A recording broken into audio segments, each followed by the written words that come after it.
கர்த்தருடைய பரிசுத்த நாமத்துக்கு ஸ்தோத்திரம். இன்று நமக்கு அருளப்பட்ட தேவ வார்த்தை சங்கீதம் 89:21. என் கை அவனோடே உறுதியாயிருக்கும், என் புயம் அவனை பலப்படுத்தும். இன்னைக்கு கர்த்தர் இந்த வார்த்தை தந்திருக்காங்க. இது யாரை குறித்து சொன்னதான்னா, தாவீது ராஜாவை குறித்து கர்த்தர் சொல்கிற வார்த்தை. இது நமக்கும் பொருந்தும். அவருடைய பிள்ளைகள் ஒவ்வொருவரையும் கர்த்தர் இதே போல தான் பலப்படுத்தி அவங்கள வழி நடத்தக்கூடிய தெய்வனாக இருக்கிறார். இதில் என்ன கொடுத்துருக்காங்கன்னா, என் கை அவனுடைய உறுதியாக இருக்கும். அப்படி உறுதியாக நான் அவனோட இருப்பேன், என்னோடய கரம் அவனோட இருக்குன்னு சொல்கிறாங்க. அவருடைய கரம் எப்படிப்பட்ட கரம்? அவர் கரம் நம்ம கூட இருந்தால் சத்துருவை நெருங்க விடாமல் நம்மை பாதுகாக்கிற கரம். அவருடைய கரம் சத்துருவை மடங்கடிக்கக்கூடிய கரம். அவருடைய கரம் நம்மை பாதுகாக்க கரம். அவருடைய கரம் நம்மளை உயர்த்தக்கூடிய கரம். அவருடைய கரம் நம்மை ஆசீர்வதிக்கக்கூடிய கரம். அவருடைய கரம் நம்மை தீங்கு நிழலிலிருந்து பாதுகாக்கக்கூடிய கரம். அவருடைய கரம் நம்மை நீதியின் வழியில் நடத்துறதுக்கு நம்மை பற்றி கொள்ளும் கரம்.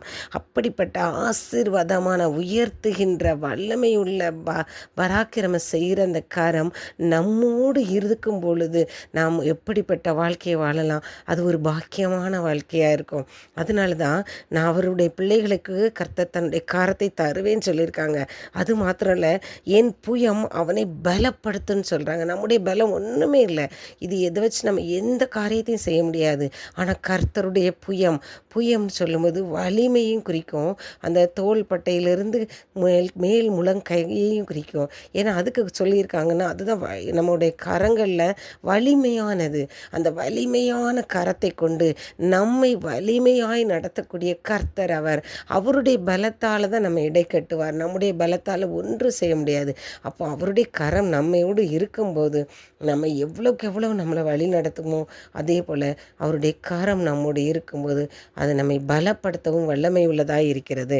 சங்கீதம் 89:13 உமக்கு வல்லமை உள்ள புயம் இருக்கிறது, உம்முடைய கரம் பராக்கிரம் உள்ளது, உம்முடைய வலது கரம் உன்னதமானதுன்னு சொல்லியிருக்காங்க. அப்போ அப்படி உன்னதமான தேவனுடைய உன்னதமான வலது கரத்தை நம்ம ஒவ்வொருவரும் பெற்றவர்களாக இருக்கணும். ஒவ்வொரு நாளும் ஜெபிக்கும்போது அவருடைய கரம் நம்மோடு இருந்து நம்மை தாங்கணும்னு நம்ம ஜெபிக்கக்கூடியவர்களாக இருப்போம். ஸ்தோத்திர நன்றியோடு துதிக்கும். உம்முடைய கரம் எங்களை உறுதியாய் பற்றி கொண்டே இருப்பதுக்கும், உம்முடைய கரம் எங்களோடு இருந்து உம்முடைய புயத்தின் வலிமையால் நாங்கள் வாழ்வதற்கு நீங்கள் எங்களுக்கு உதவி செய்யுங்க. இயேசு கிறிஸ்துவின் வேண்டிக் கொள்கிறேன் பிதாவே, ஆமீன்.